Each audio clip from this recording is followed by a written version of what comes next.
উনার ছবির সাথে উনার মাথাটাকে সংযোগ করে দিয়ে কী সব উদ্ভট এআই দিয়ে এটা তৈরি করা হয়েছে, যেটা অত্যন্ত ন্যাক্কারজনক এবং ধিক্কারজনক।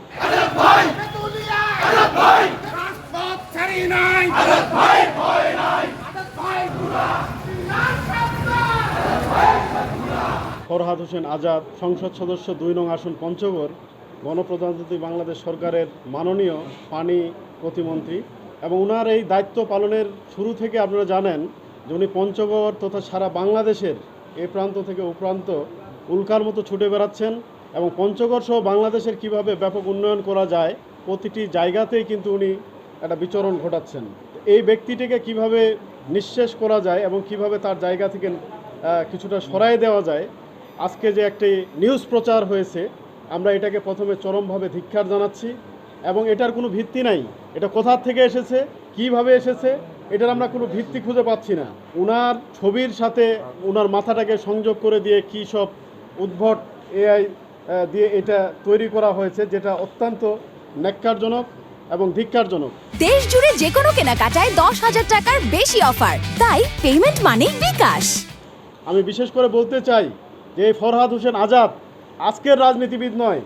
এই ফরহাদ হোসেন আজাদ দীর্ঘদিন থেকে ছাত্রদল করেছেন 19 বছর সম্ভবত, এবং যুবদল করেছেন এবং বিএনপির বিভিন্ন দায়িত্ব উনি পালন করেছেন, যেটা তার একটা পরিচ্ছন্নতার সহায়ক ভূমিকা।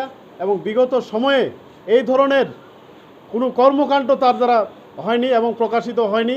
যখন তার যৌবন ছিল, যখন তিনি বিভিন্ন জায়গায় তার বিভিন্ন রকম দায়িত্ব পালন করেছেন, আজকে জীবনের শেষ প্রান্তে এসে যেই বিষয়টিকে নিয়ে আসা হয়েছে ফেসবুক মাধ্যমে, এটা নিঃসন্দেহে ন্যাক্কারজনক, ধিক্কারজনক। এবং একটি শ্রেণী উদ্দেশ্যপ্রণোদিতভাবে এটা করতেছেন।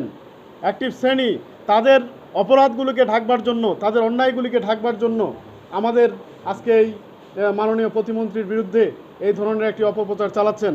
আমরা অত্যন্ত দৃঢ়তার সাথে এবং পরিষ্কারভাবে এই বিষয়টি আপনাদেরকে জানাতে চাই এবং বলতে চাই যে পক্ষ থেকে যাহারা এই ধরনের একটি বাজে অপপ্রচার আজকে মিডিয়ার সামনে নিয়ে এসেছে, তাদেরকে খুঁজে বের করার দায়িত্ব আপনাদের। এবং আমি আশা করি আপনারা এটাকে খুঁজে বের করবেন। এটা যদি খুঁজে বের করা না হয় এবং যারা এই অন্যায়টার সাথে জড়িত হয়েছেন তাদের যদি উপযুক্ত শাস্তির ব্যবস্থা করা না হয়, তাহলে আগামী দিনে রাজনীতির প্ল্যাটফর্মে আপনি, আমি এবং আপনারা কেউ এখানে কিন্তু নিরাপদ না। যেখানে একজন মন্ত্রীর বিরুদ্ধে, একজন এমপির বিরুদ্ধে, একজন ভালো মানুষের বিরুদ্ধে এই ধরনের অপপ্রচারগুলি সংগঠিত হচ্ছে, এই অপপ্রচারগুলির বিরুদ্ধে যদি আমরা দুর্বার প্রতিরোধ গড়ে তুলতে না পারি, এদেরকে আইনের আওতায় নিয়ে আসতে না পারি, তাহলে আমরা কিন্তু কেউ নাগরিক হিসাবে অন্তত সেফ থাকবো না।